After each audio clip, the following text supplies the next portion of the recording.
حاضرین محترم، آپ جانتے ہیں کہ ماہ محرم الحرام ایک ایسا مہینہ ہے جس مہینے کو اللہ رب العزت نے ایک الگ شان سے نوازا ہے، اور وہ شان ایسی ہے کہ جس شان کو مانے بغیر بندہ دائرہ اسلام اور دائرہ ایمان میں داخل ہی نہیں ہو سکتا۔ اور وہ شان اور وہ عظمت، اس عظمت اور شان کا نام حضور کی پاک آل، حضور کی پاک قرابت، حضور کی پاک اہل بیت اطہار ہے۔ حاضرین محترم، گزشتہ جمعۃ المبارک کے موقع پر میں نے ایک موضوع کا آغاز کیا، اور وہ موضوع تھا عظمت اہل بیت اور عقیدہ اہل سنت، اور اس کے تناظر میں نے آیت مودت کی ایک تفسیر آپ کے سامنے رکھی۔ آج کے جمعۃ المبارک کے موقع پر بھی موضوع وہی ہے، آیت بھی وہی ہے، مگر ایک نئے انداز میں اس کی ایک نئی تفسیر، اور تفسیر بھی ایسی جو قرآن کی آیت کی تفسیر قرآن کی آیات سے کر رہا ہوں۔ اور ہم جانیں گے قرآن کے پاروں سے کہ حضور کے ان پیاروں کی کیا شان ہے۔ نہیں، آپ نے میرا جملہ نہیں سنا، میں جملہ دوبارہ بول رہا ہوں۔ آپ جملہ سنیں گے، آپ کے دلوں کو تازگی ملے گی، تو آپ میرے ساتھ سبحان اللہ کی صدائیں خود بخود نکلتی چلی جائیں گی۔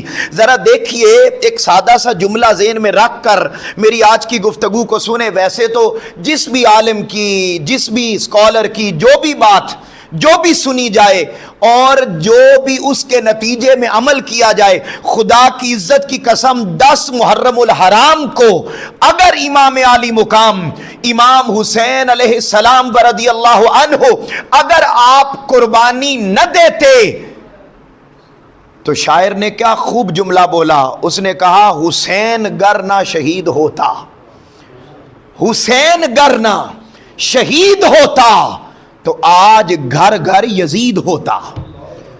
اور یہ بالکل درست بات ہے کہ اگر اس دن امام عالی مقام امام حسین علیہ السلام یزید کی بیعت کر لیتے، تو آج یہ جو مسجدیں آباد نظر آتی ہیں، یہ جو قرآن کی تلاوت سنائی دیتی ہے، آج جو اذانیں سنائی دیتی ہیں، یہ واعظ اور تبلیغ سنائی دیتا ہے، مسجدیں، ذکر، اذکار، محافل، یہ ساری دین کی رونقیں جو آباد ہیں، یہ آج دکھائی نہ دیتی۔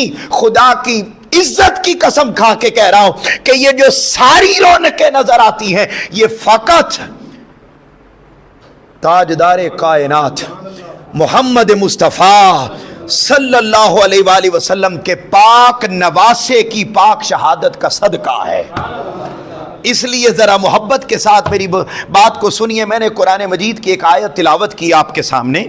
اللہ رب العزت نے یہ جو آیت ہے، یہ آیت سورہ شعراء کی ہے، اور ذرا سنیے ایمان کے ساتھ۔ یہ آیت ایسی ہے کہ ایک ہی صورت میں یہ آیت 4 مرتبہ آئی ہے، ایک ہی آیت سورہ شعراء میں، آیت نمبر 109، آیت نمبر 127، آیت نمبر 145 اور آیت نمبر 180۔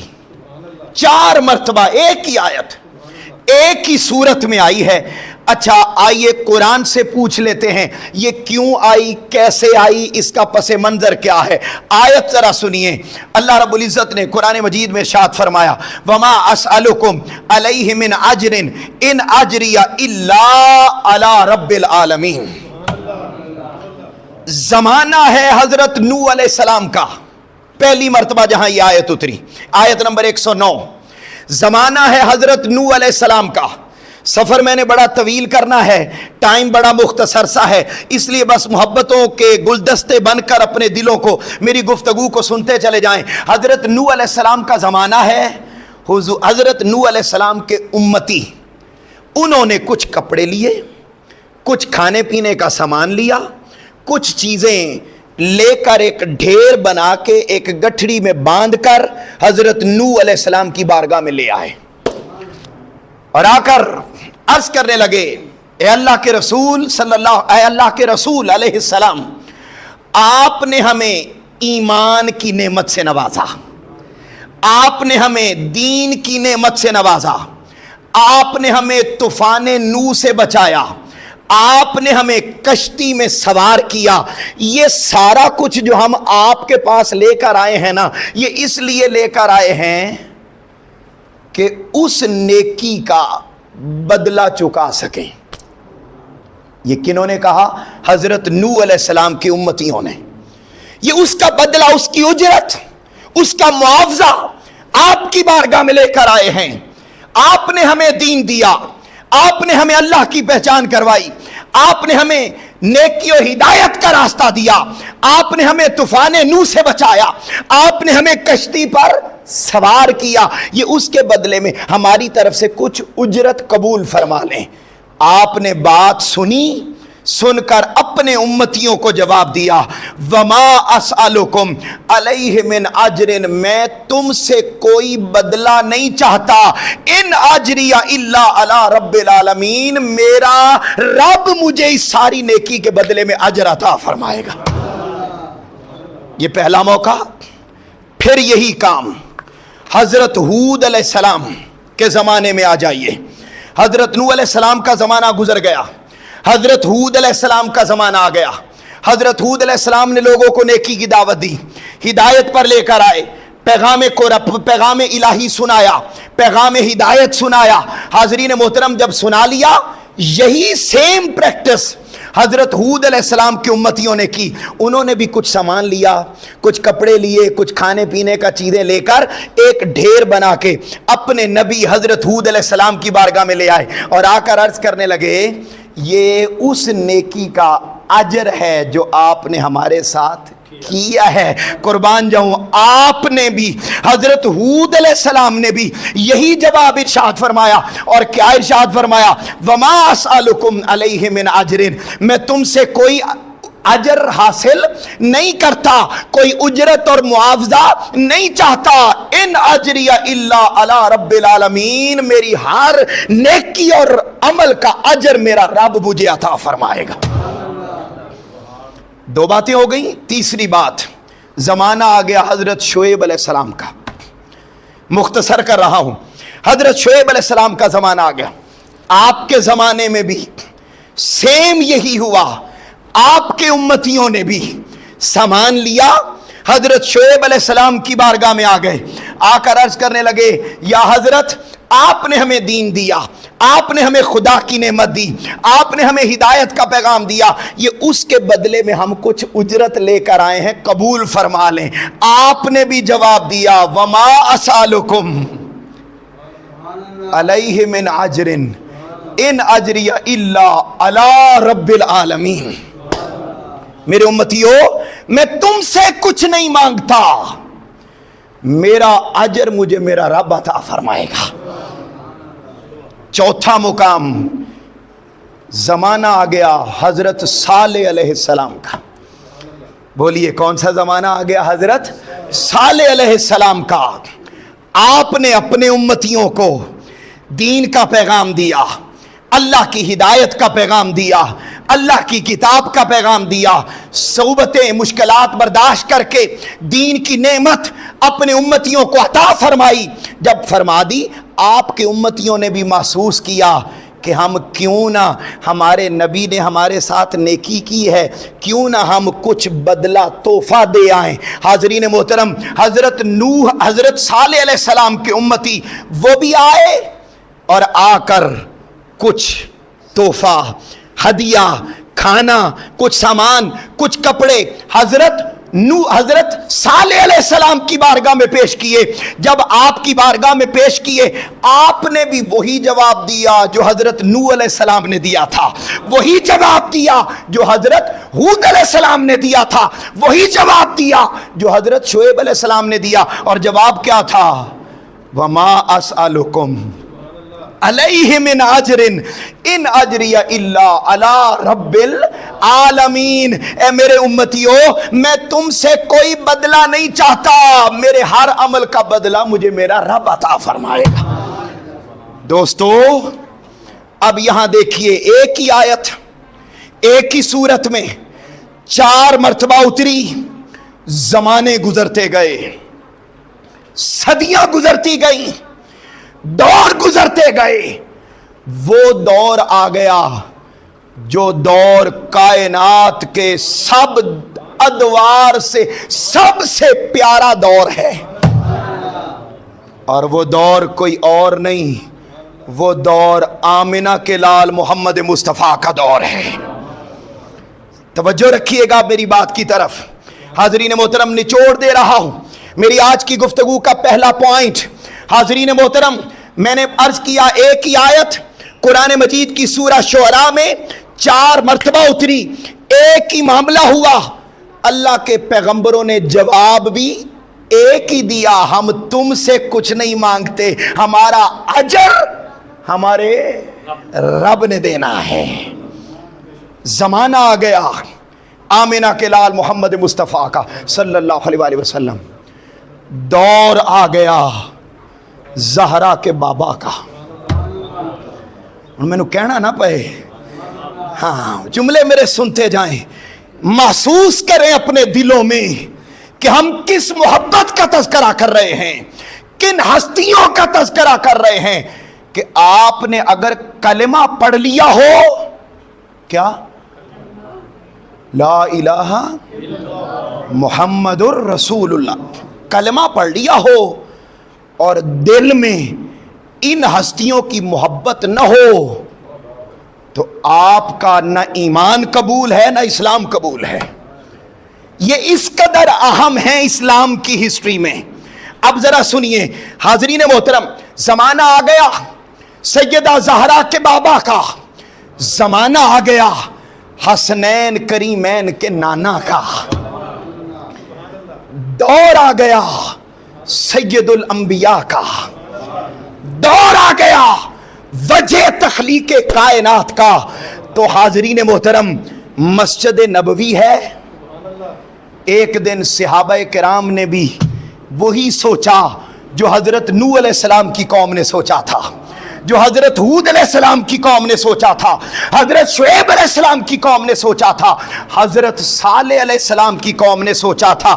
ایک دن کیا کیا انہوں نے بھی، صحابہ کرام نے بھی سامان لیا، کپڑے لیے، اناج لیا، کچھ کھانے پینے کی چیزیں لیں، اور مسجد نبوی میں لا کے سارے سامان کا ڈھیر لگا دیا۔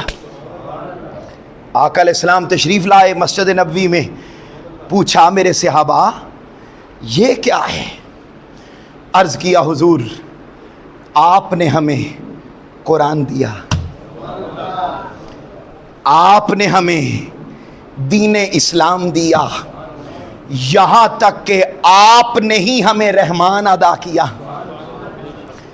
آپ نے ہی ہمیں رحمان عطا کیا، اگر آپ نہ ہوتے تو ہم پتہ نہیں کن بتوں کی پوجا میں ہوتے۔ آپ نے ہمیں خدا کی پہچان کروائی، آپ نے ہمیں قرآن کی پہچان کروائی، آپ نے ہمیں ہدایت کا پیغام دیا۔ یہ جو سارا کچھ آپ نے کیا نا، یہ اس کے بدلے کے طور پر ہم آپ کی بارگاہ میں کچھ اجرت لے کر آئے ہیں۔ اب ذرا سنیے توجہ سے میرا پہلا جملہ اور پہلی بات، بتائیے یہاں تک بات سیم ہے یا نہیں ہے؟ جو کام باقی انبیاء کی امتوں نے کیا وہی کام امت محمدی صلی اللہ علیہ وآلہ وسلم نے، صحابہ کرام نے بھی وہی کام کیا۔ جب کام وہی ہو گیا نا تو تاجدار کائنات نے اپنا چہرہ آسمانوں کی طرف اٹھا دیا اور سوال کیا باری تعالیٰ، یہ صحابہ آئے ہیں، انہوں نے وہی کام کیا ہے جو پچھلے امتیوں نے کیا تھا، کیا ان کو میں بھی وہی جواب دوں جو پچھلے انبیاء نے دیا؟ سلامت رہے، کیا میرا سوال سنیں، انہوں نے کیا کہا؟ عرض کیا آقا علیہ السلام نے اللہ کی بارگاہ میں، باری تعالیٰ یہ کام پچھلے امتوں والا میرے صحابہ نے بھی کر دیا، کیا ان کو میں جواب وہی دوں جو پچھلے انبیاء نے دیا؟ اور پچھلے انبیاء نے جواب کیا دیا تھا کہ میں تم سے کچھ نہیں مانگتا، میرا اجر مجھے میرا، اونچا اونچا اونچا بولیے، میرا اجر میرا رب عطا کرے گا۔ کیا میں بھی ان کو جواب وہی دے دوں؟ آواز آئی میرے محبوب تو ان جیسا نہیں. نہیں آپ بول نہیں رہے, آپ جاگ نہیں رہے. آپ میرے ساتھ رہیں گے تو بات سمجھ میں آئے گی. کیا جواب دیا؟ فرمایا میرے محبوب تو ان جیسا نہیں. جب تو ان جیسا نہیں تو پھر تیرا جواب بھی ان جیسا نہیں ہے. جیسے میں نے تجھے لاجواب بنایا, جیسے تجھے میں نے بے مثال بنایا ہے, میرے محبوب تیرا جواب بھی بے مثال ہونا چاہیے. تیرا جواب بھی بے مثال. ان کی کتابیں ایک جیسی, ان کی تعلیمات ایک جیسی, ان کا مرتبہ ایک جیسا, ان کا رتبہ ایک جیسا, ان کی تعلیم ایک جیسی, ان کا منشور ایک جیسا, ان کا مقصد ایک جیسا. تیرا میں نے پل پل سب سے جدا بنایا ہے.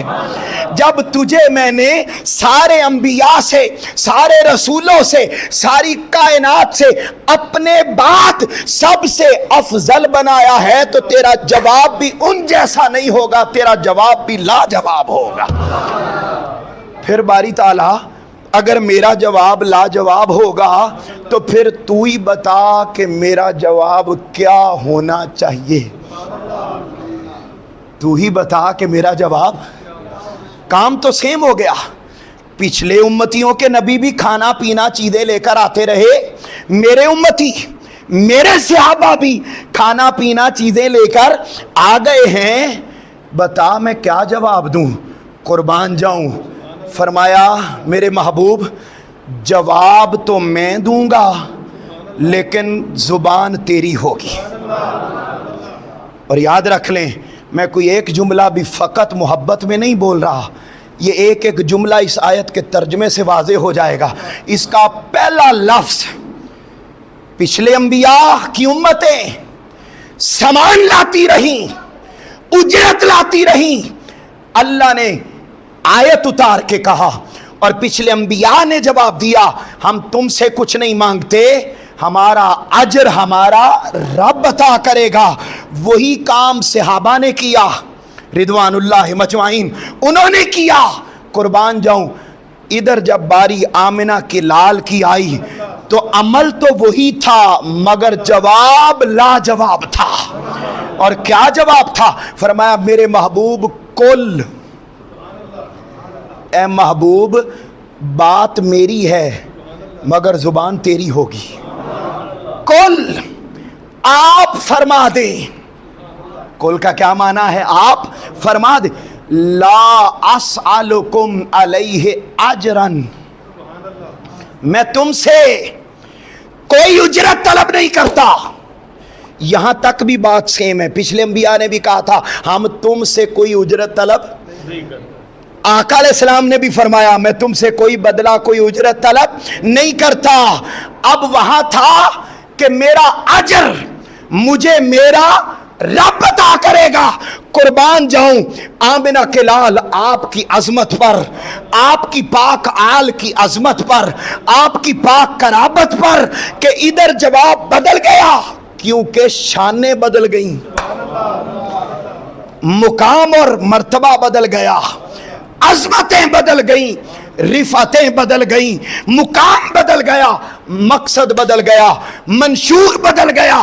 ادھر کیا ہوا؟ فرمایا الا المودۃ فی القربى, میں تم سے کوئی اجرت طلب نہیں کرتا. اب میرا جواب سنو, میں نے جو کچھ تمہیں دیا, قرآن دیا, نماز دی, روزہ دیا, حج دی, زکات دی, سارا کچھ دیا, یہاں تک کہ اپنے رب کی پہچان عطا کروائی. یہ سارا کچھ جو دیا اس کے بدلے میں تم سے کچھ نہیں مانگتا.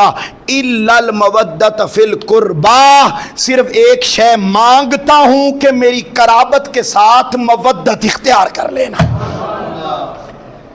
عمل سیم تھا, جواب ایک جیسا. فرمایا مودت.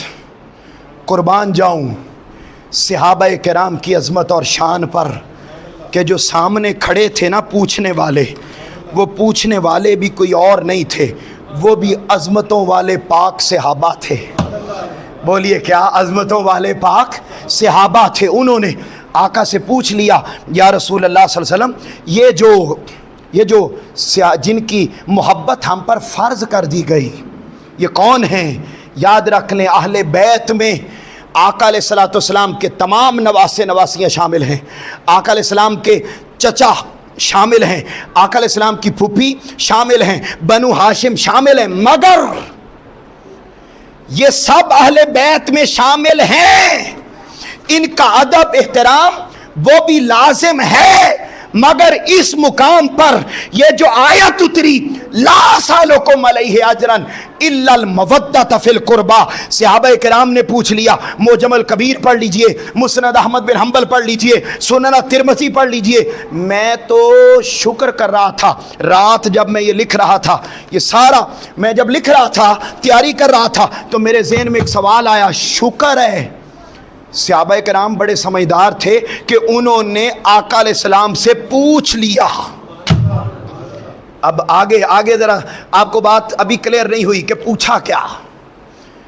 شکر ہے، ورنہ پتہ نہیں دین کے ٹھیکیدار کس کس کو اس زمرے میں لے کر آتے اور کس کس کی عظمتیں اور شان بیان کرتے، اور پتہ نہیں کیا ہوتا۔ قربان جاؤں، صحابہ کرام نے اسی ٹائم پوچھ لیا، من قرابتک یا رسول اللہ، یا رسول اللہ صلی اللہ علیہ وسلم وہ کون ہیں جن کی محبت اللہ نے قرآن میں اس آیت کے ذریعے فرض کر دی ہے؟ وہ کون ہیں جن کی محبت فرض کر دی گئی؟ حاضرین محترم، قربان جاؤں، تاجدار کائنات صلی اللہ علیہ وآلہ وسلم نے اس کے جواب میں فقط 4 نام لیے۔ نہ سوال میرا ہے نہ جواب میرا ہے، سوال صحابہ کا ہے، جواب آمنہ کے لال محمد مصطفیٰ کا ہے۔ باقی اہل بیت ہیں، میں پھر کہہ رہا ہوں، ان کا ادب احترام محبت لازم ہے، مگر جن کی محبت فرض کر دی گئی، جن کی محبت اونچا بولیے فرض کر دی گئی، واجب کر دی گئی، اور جن کی عظمت کو اس آیت کے اترنے کے جواب میں خود تاجدار کائنات صلی اللہ علیہ وآلہ وسلم نے اپنی زبان اقدس سے بیان کیا۔ بیٹے چیئر لا کے ادھر دے دیں، قبلہ والد گرامی تشریف لائیں، ان کے لیے یہاں چیئر لگاتے ہیں، ادھر سے کوئی چیئر لگا۔ خوش آمدید۔ میری خوش قسمتی ہے کہ پچھلے 2 ہفتوں سے وہ الحمدللہ میرے پاس ہیں، اور میں ان کی صحتیابی کے لیے جو مجھ سے ہو رہا ہے وہ میں کر رہا ہوں۔ حاضرین محترم، اللہ رب العزت سے دعا ہے کہ اللہ رب العزت ان کو صحت و سلامتی اور دائمی زندگی عطا فرمائے، لمبی زندگی عطا فرمائے۔ حاضرین محترم، میں بات یہ کر رہا تھا، صحابہ کرام نے پوچھ لیا، یا رسول اللہ صلی اللہ علیہ وسلم آپ ہی بتا دیں کہ کن کی محبت ہمارے اوپر فرض کر دی گئی ہے۔ قربان جاؤں، معجم الکبیر کا نمبر دے رہا ہوں، صرف حدیث پاک کا نمبر 2641، یہی حدیث پاک احمد بن حنبل میں آئی، یہی حدیث پاک سنن ترمذی میں آئی، اور دیگر کتب حدیث میں۔ صحابہ کرام نے سوال کیا، یا رسول اللہ صلی اللہ علیہ وسلم وہ کون ہیں جن کی محبت ہمارے لیے اس آیت کے ذریعے فرض کر دی گئی؟ تاجدار کائنات نے فرمایا، ان علی، ہائے ہائے ہائے، ہوں میں نام بڑا بڑا لے لے، انا علی، وہ پہلا میرا علی ہے، و فاطمہ دوسری میری زہرا ہے، وابناہما تیسرا میرا حسن ہے، چوتھا میرا حسین ہے۔ ان 4 اور 5واں تاجدار کائنات نے اپنا فرمایا، یہ 5 تن پاک، ان کی محبت کو اللہ رب العزت نے اس آیت میں فرض قرار دے دیا۔ حاضرین محترم، میرا موضوع یہاں سے تبدیل ہو رہا ہے، اور میں اب اپنے اختتام کے سفر کی طرف آ رہا ہوں۔ اس بات میں کوئی شک نہیں کہ یہ وہ عظمتوں والی ذاتیں جن کی محبت کو ہمارے لیے فرض قرار دے دیا گیا، اسی بات کو میں دیگر حدیث سے کر کے تو اپنے اختتام کی طرف بڑھ رہا ہوں۔ اب اگلی حدیث پاک سنیے، حدیث پاک سنن ابن ماجہ، حدیث پاک کا نمبر 140، حضرت عباس رضی اللہ تعالیٰ عنہ روایت کرتے ہیں، واللہ، حضور کے چچا قسم اٹھا کر کہہ رہے ہیں، واللہ لا يدخل قلب رجل ایمان، کسی بندے کے دل میں ایمان داخل ہی نہیں ہو سکتا حتی یحبہم للہ ولقرابتہم منی، اس وقت تک کسی بندے کے دل میں ایمان داخل ہی نہیں ہو سکتا جب تک کوئی بندہ اللہ کی خاطر، بولیے بولیے بولیے بولیے، کس کی خاطر؟ اللہ کی خاطر اور میری خاطر۔ فرما کون رہا ہے؟ آمنہ کا لال محمد مصطفیٰ صلی اللہ علیہ وسلم۔ کسی بندے کے دل میں ایمان داخل ہی نہیں ہو سکتا اس وقت تک جب تک کوئی بندہ اللہ کے لیے اور میرے لیے کیا نہ کرے، لِقَرَابَتِهِم منی، میری خاطر، میری قرابت، میری اہل بیت کے ساتھ محبت نہ کرنے لگ جائے۔ اب یہ میں اہل تشیع شیعہ حضرات کی کتاب سے روایت نہیں پڑھ رہا، سنن ابن ماجہ ہے، سنن ابن ماجہ۔ آگے چلیں، اگلی حدیث پاک عرض کرتا ہوں۔ شکر ہے اللہ رب العزت کا کہ اللہ نے جہاں منسلک کیا وہاں سے قرآن اور حدیث کی اتنی خیرات ہمیں مل جاتی ہے کہ واقعات اور دیگر روایات کی طرف جانے کی ضرورت ہی نہیں پڑتی، اور ہم اس پر بھی شکر ادا کرتے ہیں کہ اللہ نے قرآن اور حدیث سے ڈائریکٹ جوڑ دیا۔ اس کا فائدہ کیا ملا کہ شک ختم ہو گیا اور پتہ چلا کہ اصل سنیت کیا ہے، اصل دین کیا ہے، اور اصل ایمان کس شے کا نام ہے۔ آگے بڑھیے، ذرا اگلی حدیث پاک سنیے اور اپنا ایمان تازہ کیجئے۔ تاجدار کائنات صلی اللہ علیہ وآلہ وسلم کی اگلی حدیث پاک ہے، یہ حدیث پاک مسند الفردوس، حدیث پاک نمبر 2721۔ آقا علیہ السلام نے ارشاد فرمایا، ان ابن مسعود ان النبی صلی اللہ علیہ وآلہ وسلم قال، حضرت عبداللہ ابن مسعود رضی اللہ تعالیٰ عنہ روایت کرتے ہیں کہ آقا علیہ السلام نے ارشاد فرمایا، حب آل محمد یومن، یومن کا معنی ہوتا ہے ایک دن۔ آقا علیہ السلام نے فرمایا میری پاک آل کی ایک دن کی محبت۔ یہ حدیث میں نے آپ کو پچھلے سال بھی سنائی تھی، مگر اب موضوع کے اندر آ گئی تو میں اس لیے روایت کر رہا ہوں اور بیان کر رہا ہوں۔ سنیے، فرمایا حب آل محمد یومن، میری پاک آل کی ایک دن کی محبت، خیر من عبادت سنۃ، ایک سال کی نفلی عبادت سے افضل ہے۔ وَمَن مَاتَ علیہ داخل الجنہ، اور فرمایا جو میری پاک آل کی محبت دل میں رکھ کر، دل کے اس پیالے میں میرے محبوب پاک آل کی محبت کو سجا کر آقا کی بارگاہ میں قیامت کے دن پہنچ گیا، میزان پر پہنچ گیا، وہاں حساب و کتاب ہونے لگا، وہاں دیکھا جائے گا اس کے دل میں میرے محبوب پاک آل کی کتنی محبت ہے، بتایا دیکھا جائے گا۔ اگر محبت کا پیمانہ لبریز ہے، فرمایا وَمَن مَاتَ علیہ داخل الجنہ، اسے بغیر حساب کے جنت میں داخل کر دیا جائے گا۔ حاضرین محترم، اب آگے چلیں، اگلی حدیث پاک سنیے، بات کو ختم کرنے کی طرف لا رہا ہوں۔ یہ تو ایک بات، اور آخری حدیث سن کر میں اب آپ کو پھر اس پوائنٹ پر لا رہا ہوں کہ عقیدہ اہل سنت کیا ہے، اصل سنیت کیا ہے، اور اصل عقیدہ کیا ہے مسلمان کا۔ آقا علیہ السلام کی حدیث پاک سنیے، یہ بھی مسند الفردوس میں آئی، امام دیلمی اس حدیث کو لے کر آئے، حدیث پاک کا نمبر 2974۔ آقا علیہ السلام نے ارشاد فرمایا، خمس من اوتیہن لم یقدر علی ترک عمل آخرہ۔ آقا علیہ السلام نے ارشاد فرمایا جو 5 چیزوں کو تھام لے، بولیے کتنی چیزوں کو؟ حدیث سنا رہا ہوں، 5 چیزوں کو تھام لے، یا جس کو 5 چیزیں مل گئیں اس دنیا میں رہتے ہوئے، فرمایا سمجھ جائے کہ اللہ نے اس کی آخرت میں اس کا بیڑا پار کر دیا ہے۔ بیڑا پار آخرت میں کیسے ہوگا؟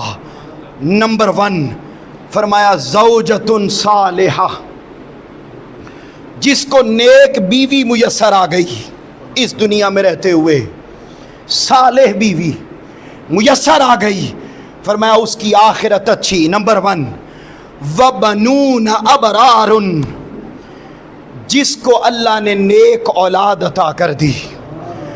وَحَسَنُ مُخَالَطَةِ النَّاسِ، جس کو لوگوں کے ساتھ ڈیلنگ کرنا اچھی آ گئی. سمپل از دیٹ کہ جس کا اخلاق اچھا ہو گیا. وَمَعِیشَةٌ فِي بَلَدِهِ، جس کو اپنے ملک میں ہی کاروبار اور اچھا روزگار مل گیا. اور آخری سنیں وَحُبُّ آلِ محمد، جس کو نیک بیوی مل گئی، جس کو نیک اولاد مل گئی، جس کا اخلاق اچھا ہو گیا. چوتھی چیز فرمایا جس کو اپنے ملک میں جاب اور کاروبار مل گیا. پانچواں فرمایا وحب آل محمد، جس کو آل محمد کی محبت مل گئی. فرمایا جس کو یہ 5 چیزیں مل گئی اللہ قیامت کے دن اس کا بیڑا پار کر دے گا. دوستو، میں نے پچھلے جمعۃ المبارک کے موقع پر آپ کو سیدنا امام اعظم ابو حنیفہ رضی اللہ تعالی عنہ کی بات کی. 10 منٹ ہے میرے پاس اور بڑی توجہ کے ساتھ میرے ان جملوں کو سنیے. اس میں نے اہم اعلان بھی کرنا ہے اور ذہنی طور پر تیار بھی ہو جائیں کہ ان دنوں میں میرا اعلان کیا ہو سکتا ہے. 1 سال پیچھے چلے جائیں اور تیار ہو کر بیٹھے تاکہ ہم جلدی سے اس کام کو بھی مکمل کر لیں. اب ذرا سنیے گا حاضرین محترم.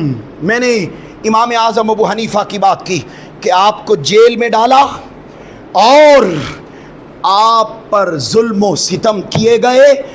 وجہ یہ تھی کہ آپ آل محمد کا ذکر کرتے اور آپ کی ازواج کے ساتھ عشق کیا کرتے تھے، مگر انہوں نے سزا قبول کر لی، مگر حضور کی آل کی محبت کا دامن. امام شافعی کی بات سنائی تھی کہ آپ فرماتے ہیں میں ان سے محبت کیوں نہ کروں جن سے محبت کرنا اللہ نے قرآن میں فرض کر دیا اور جن پر درود پڑھنا اللہ نے نماز میں فرض قرار دے دیا ہے. میں ان سے محبت کیوں نہ کروں. اب آج جملہ اگلا سنیے. 2 بزرگوں کا 2 ہستیوں کا تذکرہ کرنے لگا ہوں، بڑی محبت کے ساتھ سنیے گا. پہلی ہستی سیدنا امام مالک، یہ اہل سنت کے تیسرے امام ہیں. بولیے کیا؟ اہل سنت کے تیسرے امام. ذرا سنیے امام مالک آپ کا معاملہ کیا تھا. سیدنا امام مالک، قربان جاؤں آپ کی محبت اہل بیت پر، آپ کی عظمت اہل بیت پر اور آپ کے عشق اہل بیت پر، قربان جاؤں. معاملہ کیا ہوا؟ عباسی دور تھا. کیا؟ عباسی دور چل رہا تھا. اس دور میں آپ نے محبت اہل بیت کا نعرہ بلند کیا. جب نعرہ بلند کیا تو وہ عباسی آئے تو اہل بیت کی محبت کا نام لے کر تھے، لیکن بعد میں آ کے چن چن کر انہوں نے ہر اس بندے پر ظلم کیا جس بندے کے دل میں حضور کی پاک آل کی محبت کا چراغ جلتا تھا. مگر قربان جاؤں ان لوگوں کی استقامت پر کہ وہ کہتے تھے کہ ہمارے جسموں کے ٹکڑے تو کیے جا سکتے ہیں مگر ہمارے دلوں سے حضور کی پاک آل کی محبت کا چراغ بجھایا نہیں جا سکتا. وہ امام مالک، ان کے سر کے بال مونڈ دیے گئے، داڑھی مونڈ دی گئی، مونچھیں مونڈ دی گئیں، سارے بال مونڈ کر ایک بدترین سواری پر، چلو بول دیتا ہوں گدھے پر، صرف بتانے کے لیے سوار کر کے مدینہ کی گلیوں میں پھرایا اور پھر عمر بھر کے لیے 25 سال کے لیے قید کر دیا. اور صرف یہی نہیں، پھرا کے کوڑے مارے گئے. کیا؟ کوڑے مارے گئے. کیوں؟ دل میں آل محمد کی محبت کا چراغ جلتا تھا. سزا دی کہ آل پاک سے محبت کیوں کرتے ہو. اب ذرا سنیے گا یہ جملہ اور دل میں جگہ دیجئے گا. وہ جو کوڑے مارنے والا تھا نا، وہ حضور کے چچا عباس کے خاندان سے تھا، حضور کی اہل بیت سے تھا.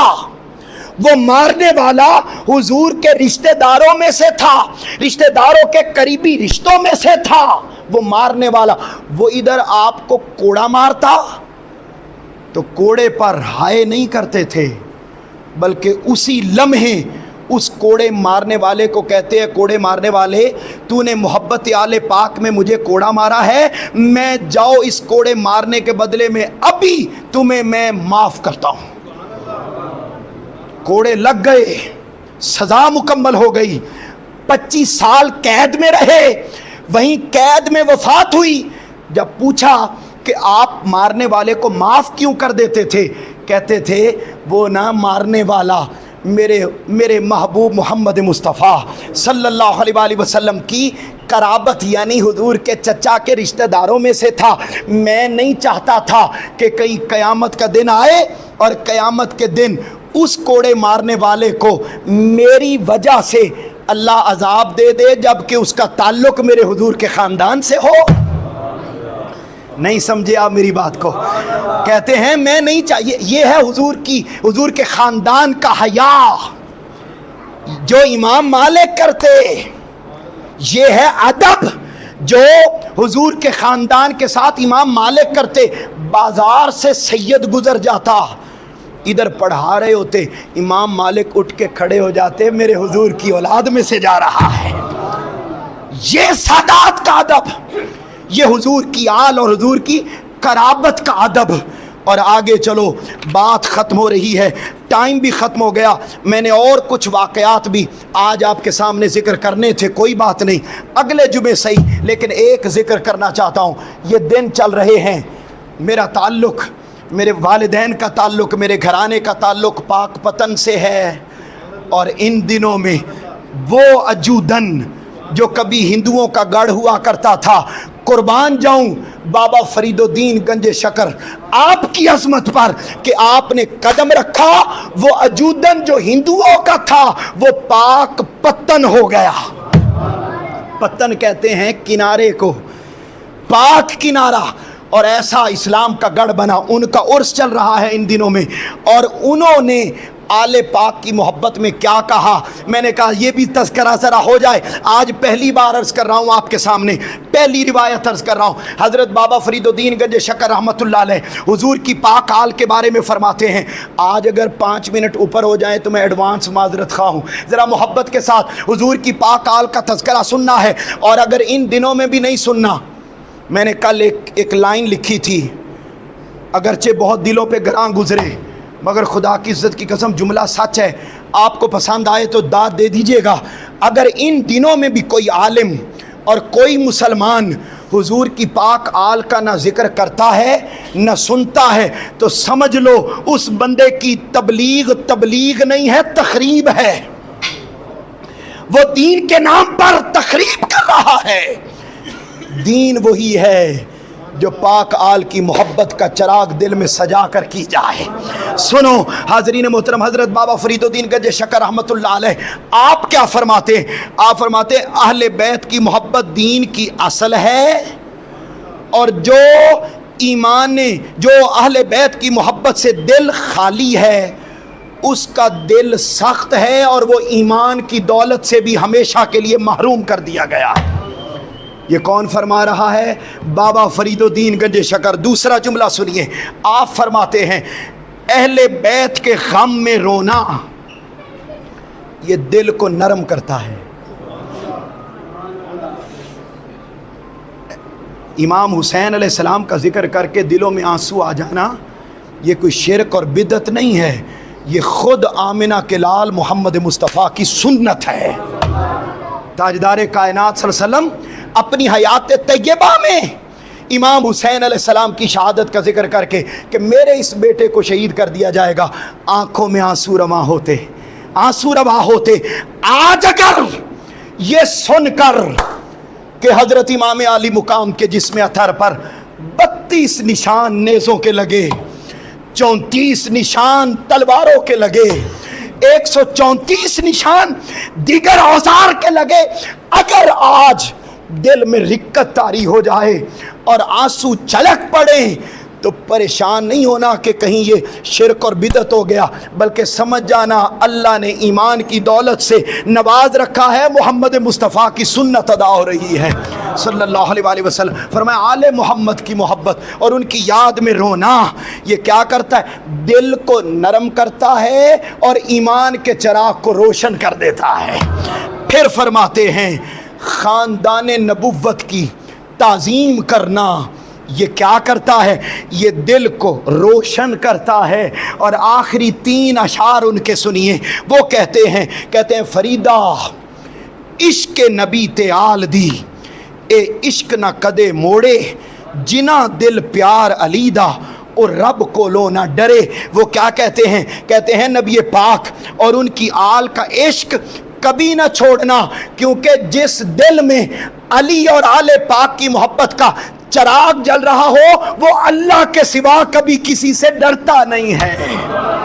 پھر بابا فرید کہتے ہیں فریدہ جیڑا بندہ علی دا او بندہ حق دا، جیڑا بندہ علی دا او بندہ حق دا، دل وچ جس دے ذکر نبی تے جنت اس دے نال۔ کہتے ہیں جو علی سے محبت کرتا ہے، آل پاک سے محبت کرتا ہے، وہ کیسا ہے؟ وہی بندہ اللہ کا دوست ہے، اور جس کے دل میں نبی کی محبت کا چراغ جل رہا ہے اللہ اسے جنت میں داخل فرما دے گا۔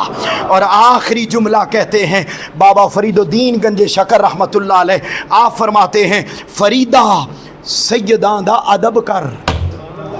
کیا کہتے ہیں؟ فریدہ سیداں دا ادب کر، اے آل نبی دی شان۔ آل نبی کی یہی شان ہے کہ جو سید نظر آئے اس کا ادب کر، جیڑا آل نبی نہ مننے او بے ایمان، بے ایمان۔ جو آقا کی آل کی محبت کو تسلیم نہ کرے وہ بندہ کبھی ایمان والا نہیں ہو سکتا۔ دوستو میری ساری گفتگو کا نچوڑ یہ جملہ ہے کہ بے دم یہی تو 5 ہیں مقصود کائنات، بے دم یہی تو 5 ہیں مقصود کائنات۔ خیر النساء، بولیے کیا؟ خیر النساء یعنی سیدہ کائنات فاطمہ الزہرا، بے دم یہی تو 5 ہیں مقصود کائنات۔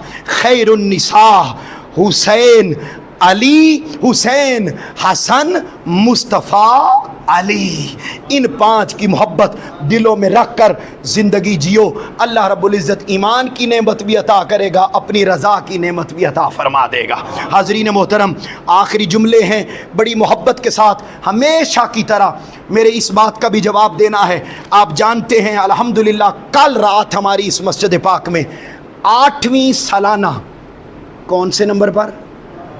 اونچا ماشاءاللہ، 8ویں سالانہ، اللہ کا شکر ہے، 8ویں سالانہ عظیم الشان شہادت امام حسین علیہ السلام کانفرنس اسی مسجد میں عشاء کی نماز کے بعد ہو رہی ہے۔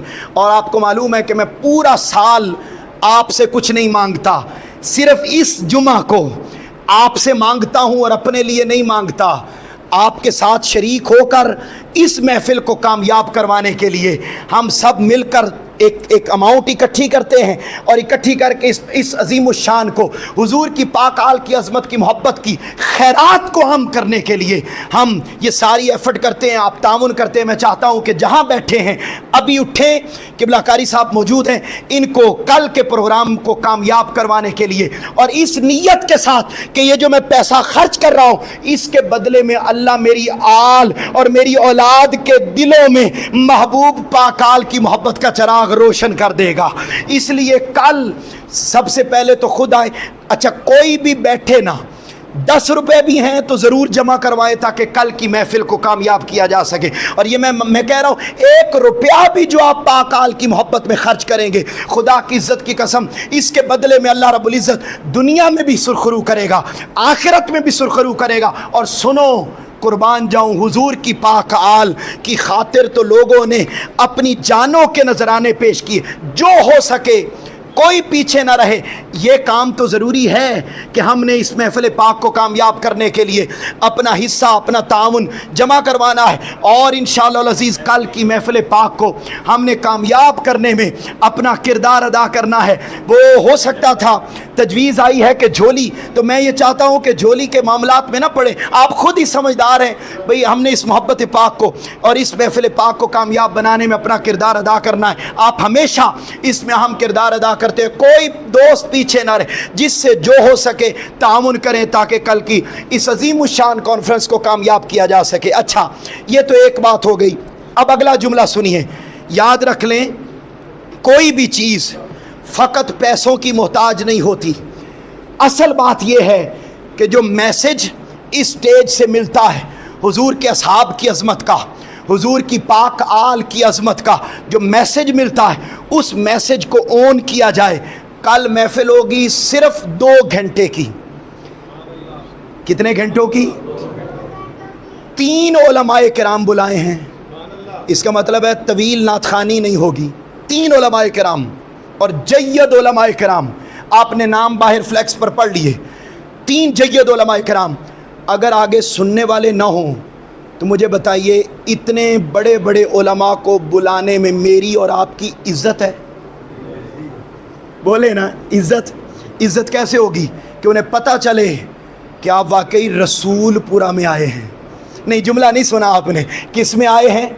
رسول پورہ کا کیا معنی ہے؟ میں تو رسول پورہ کو خدا کی قسم، میرے دل کی کیفیات، یہ میں منبر رسول پہ کھڑا ہوں، میں تو اس رسول پورہ کو سوچتا ہوں نا، جب اس کا نام سوچتا ہوں کہ یہ رسول پورہ ہے تو مجھے تو آمنہ کے لال محمد مصطفیٰ کا شہر یاد آتا ہے. وہ بھی رسول پورہ ہے جہاں رسول رہتے ہیں. یہ رسول پورہ کے سائے کی جگہ، اور رسول پورہ کے سائے میں ہم رہیں اور حضور ہی کی، رسول ہی کی آل کے ذکر میں نہ آئیں تو بات سجتی اور بنتی نہیں ہے. خود بھی آئیں، اپنے ساتھ ایک بندہ، کم از کم ایک بندہ اپنے ساتھ لے کر آئیں. مسجد پاک میں بیٹھنے کی جگہ نہ ملے اور مسجد میں عشاء کی نماز ادا کریں. مسجد میں عشاء کی نماز ادا کریں، اور جو ہی نماز ادا ہوگی اس کے فوری بعد انشاءاللہ العزیز تلاوت، ایک نعت اور خطابات کا سلسلہ شروع ہو جائے گا. مجھے بتائیے آئیں گے؟ میں کہتا ہوں ذرا ہاتھ چوک کے وعدہ کاری لو، آ ہی جائیے یار. ہیں آئیں گے انشاءاللہ، اور جہاں تک ہو سکے اس پیغام کو آگے پہنچائیں. 8ویں سالانہ 8 سال ہو گئے ہمیں کرتے ہوئے، تو اس لیے اس ذکر کو اور عام کریں. خدا کی قسم جتنا ذکر یہ بڑھتا جائے گا ایمان کا چراغ اتنا روشن ہوتا چلا جائے. اللہ رب العزت عمل کی توفیق عطا فرمائے. وما علینا الا البلاغ المبین.